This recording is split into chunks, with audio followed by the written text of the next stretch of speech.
Hello po sa inyong lahat mga ka-crypto. Ako po si Pinoy Crypto Trader at sa video na ito ay atin pong pag-uusapan ang tungkol dito kay Dogwifhat at saka kay Pepe. Kung saan ang sabi po rito ay why investing $10,000 in Dogwifhat and Pepe is low risk. Analyst explains what to expect from the tokens long term. Kaya ayan. Ang sabi rito ay safe daw or low risk ang pag-i-invest dito kay Dogwifhat at saka kay Pepe. Kaya yan, ipapaliwanag daw po ng isang analyst kung bakit at kung bakit maganda itong long term hold. Kaya yan, bago po tayo magpatuloy ay nais ko lamang po munang bigyang linaw ang aking disclaimer kung saan ang nilalaman po ng video na ito ay hindi po ito isang financial advice. For education and information purposes lamang po ang layunin nito. Maliban po dito ay nais ko na rin pong magbigay babala na wala pong kahit anumang group chat ang Pinoy Crypto Trader.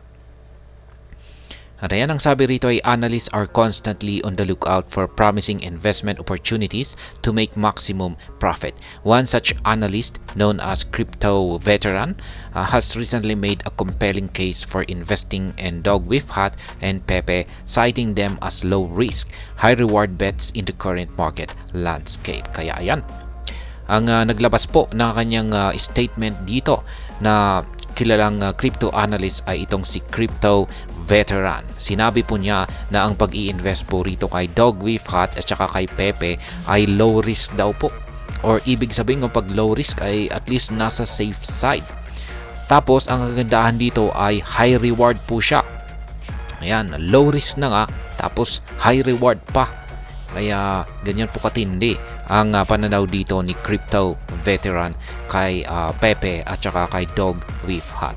According to Crypto Veteran, the cryptocurrency market is cyclical and there will be inevitably come a time when low-quality meme coins will die and fade out. During this phase, the analyst expects liquidity to shift towards established blue-chip coins like WIF and Pepe, potentially leading to exponential growth for these assets. Kaya yan, ang paliwanag po ni Crypto Veteran dito ay ang cryptocurrency market daw ay cyclical. Ibig pong sabihin ay umiikot daw siya. At sabi pa niya rito ay yung mga low quality o yung mga mababang uri ng mga meme coins ay hindi po ito magtatagal at mamamatay sila at maglalaho. At ngayon yung mga liquidity po nila ay yung mga liquidity po ng mga namamatay na meme coins na ito ay mapupunta sa mga tinatawag po niyang blue chip coins.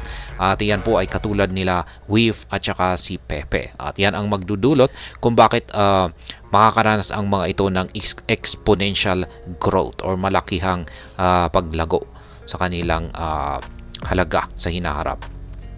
While acknowledging that even established coins like WIF may experience significant drawdowns of 70 to 90% during bear markets, Crypto Veteran believes that WIF has the potential to re-emerge as a strong contender in the next bull market cycle. Kaya yan, maski makakaranas daw ang mga established coins na katulad ni WIF at saka Pepe, kasi posible po silang makaranas ng 70 to 90% ngayong pagsapit po ng bear markets.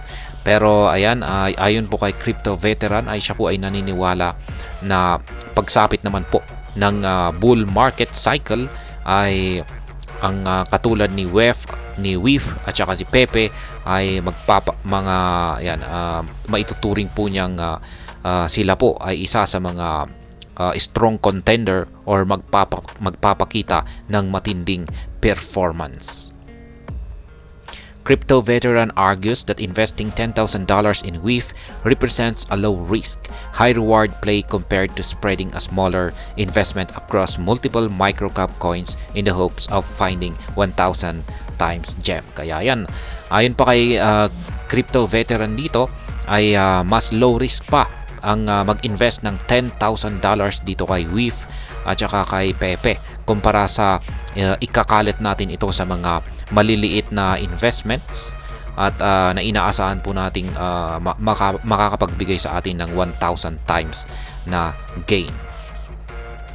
The analyst suggests that investing in in established and omnipresent coins like WIF and Pepe at this stage of the market could yield substantial returns as the market dynamics shift in their favor. Kaya yan po ulit ang sabi ni crypto veteran dito ay ang pag-i-invest daw po sa mga established at omnipresent coins na katulad nitong si WIF at saka si Pepe ay ito po ay magbibigay ng malaking kita or gain, lalong-lalo na at ang kalagayan ng crypto market ngayon ay pumapabor. Pumapabor po sa mga ganitong mga cryptocurrencies. At ayan, hanggang dito na lamang po tayo sa video na ito. Sana po ay inyong nagustuhan ang aking paliwanag dito. Kung inyo po itong nagustuhan ay pakiclick lamang po ang like button nito. Para naman po sa mga bago lamang dito, kayo po ay aking inaanyayahan para mag-subscribe. Pakiclick na rin po ang bell icon nito dahil ito po ang siya magsisilbing notification nito sa mga bago kong videos na akin pong ina-upload sa aking YouTube channel na ito. Marami pong salamat sa panunood. Ingat po tayo lagi at God bless po sa ating lahat.